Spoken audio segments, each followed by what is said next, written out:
This video is an original summary and educational analysis of Agatha Christie's Three Blind Mice, created for literature students and learners.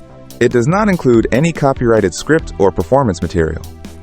Welcome to Introspective English Hub. What happens when a nursery rhyme turns into a chilling murder mystery? Step into the world of Agatha Christie's Three Blind Mice, a suspenseful tale full of secrets, revenge, and unexpected twists. Let's dive in. In the cold of winter, a man in a dark overcoat walks down Culver Street. He climbs the steps of number 74 and rings the bell. A woman named Mrs. Casey answers. The man whispers, asking for Mrs. Lyon.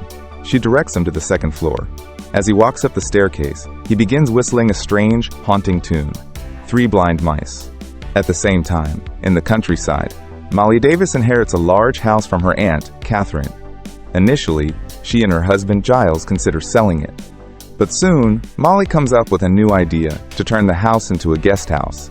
Together, they prepare everything with care and name it Monkswell Manor. Just as the first guests are about to arrive, Molly and Giles hear a disturbing news report on the radio.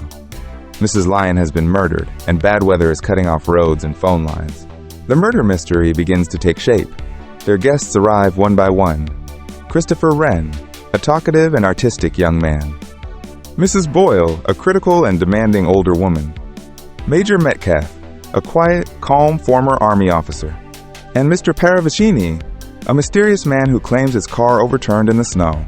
Then, Molly receives a surprising call from Superintendent Hogben, warning her that a police officer is on the way.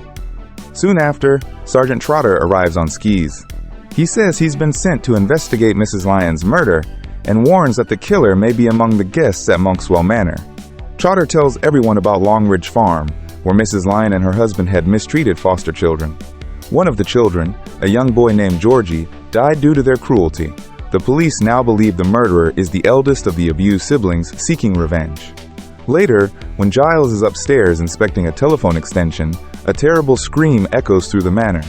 Mrs. Boyle is found dead, strangled in the library with the belt of a raincoat. Trotter begins a full investigation. He interviews everyone, and even recreates the scene to understand how the murder happened. During one of his interrogations, he accuses Molly Davis of being the schoolteacher at Abbeyvale School, the one who received a letter from the abused child begging for help. But Molly insists it wasn't her. She explains it was her sister, who had been seriously ill with pneumonia at the time and never saw the letter until it was too late. The guilt haunted her deeply. Suddenly, Trotter pulls out a revolver and threatens Molly. Just then, Major Metcalf leaps from behind the sofa and tackles him to the ground. Metcalf reveals his true identity. He's not a retired Army officer, but Inspector Tanner, an undercover police officer. The man pretending to be Sergeant Trotter is really Jim, Georgie's older brother, who had come to take revenge for the past. Tanner talks to Jim gently and leads him away. In a soft, childlike voice, Jim asks, "Will Georgie be angry with me?" Tanner assures him he won't. The crisis is over.